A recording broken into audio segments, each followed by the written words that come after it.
Hello, this is Dean and welcome to today's how-to video. Well, it's that time of year again, time to mow those yards, which means it's time to get the lawnmower and the lawn tractor in shape. Time to sharpen those blades. I'm going to show you how I did mine, so I hope you learned some tips and techniques. Thanks for joining, and let's get after it. Today's project involves sharpening the 3 blades on this 48-inch deck on my John Deere X320.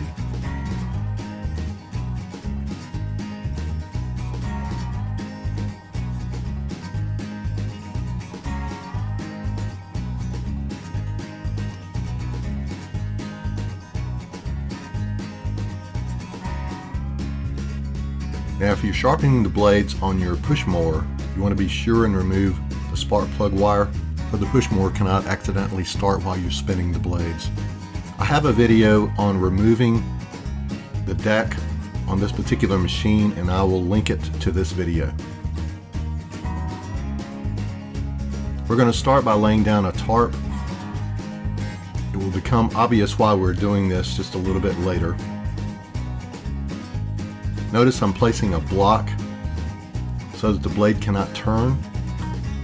Bracing myself using a breaker bar here. And this particular deck requires a number 18 socket.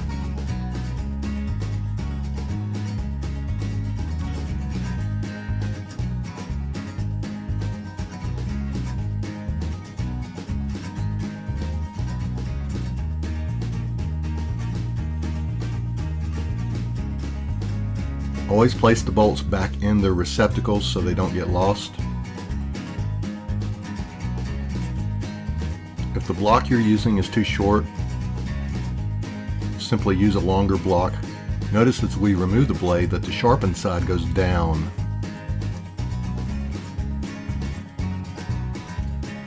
Here's a close-up of one of the blades that shows you just how badly they can get beat up.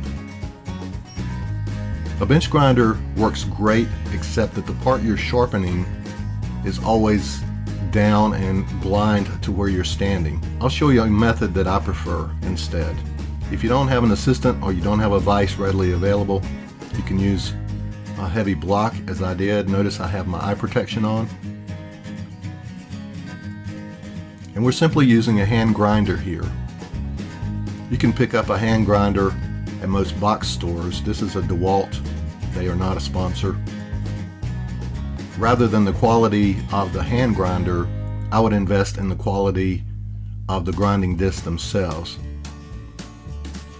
Notice when we finish with the edge, I'm flipping it over just to do a brief run on the back side. This is something I just personally do. This doesn't take a lot of grinding. Then I flip it over again to remove the burrs that are caused by grinding on the back side. Notice I'm not trying to grind out the notch here that's been cut by hitting a rock. Merely we just sharpen around it. Here's the other end of the blade. Notice how the color changes as you're grinding. And I'm keeping the disc parallel to the angle. This is another reason I enjoy and I prefer using a hand grinder over a bench grinder. I can maintain the angle at a glance, and that's what you want to do.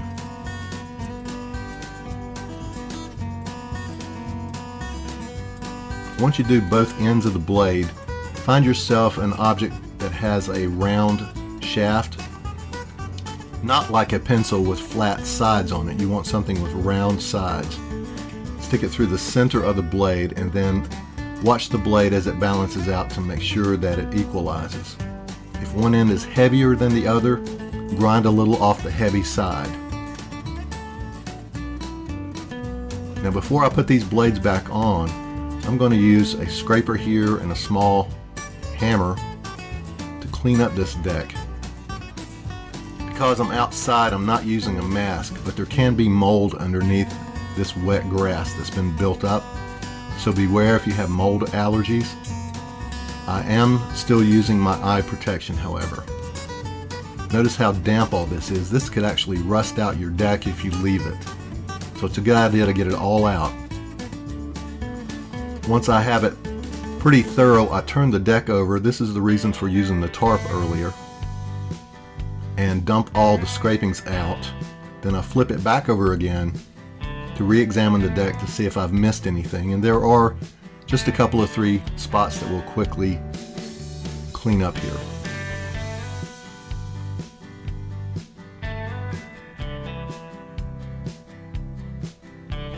Once we're finished cleaning, we begin reinstalling our blades.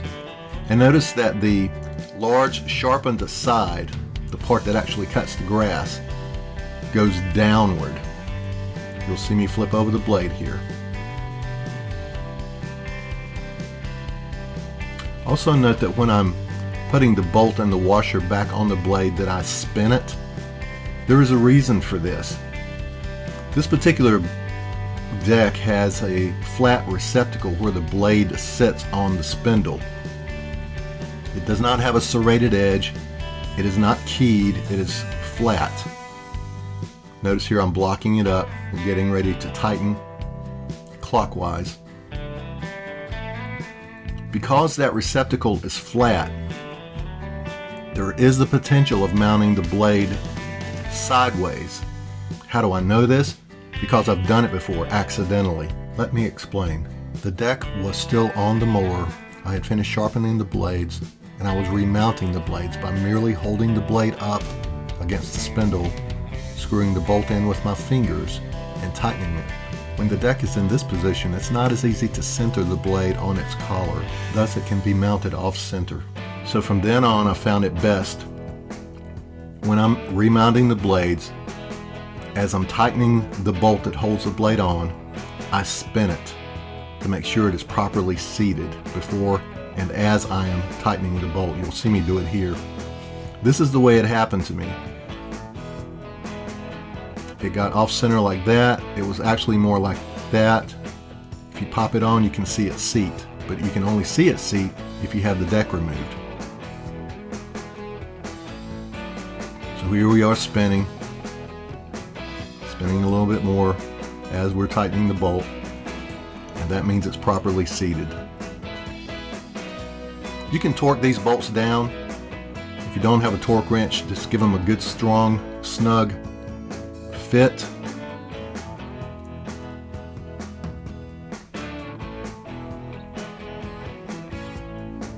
And we're just looking across all 3 blades as we spin them there to make sure they're all equal. As we flip the deck over, it's obvious we have one more bit of housekeeping to do before I roll this back under the tractor. And that includes these 3 spindles.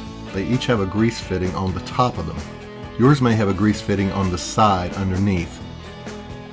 At any rate, this is the best time while you have the deck removed to address these grease fittings. Just give them a couple of pumps with a grease gun. Notice I do have the shields for those pulleys removed for clarity. And then you're all done. Remount your deck.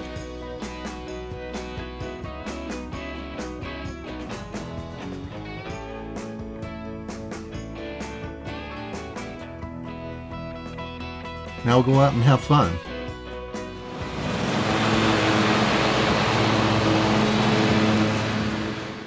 I want to thank you for viewing today's video, and I want to ask that you take the proper precautions. Always be safe when you're sharpening blades. And once again, as always, if you like what you see, you can keep these videos coming by subscribing to my channel. How do you do that? By clicking on my face icon at the very end of this video. So until then, we'll see you next time.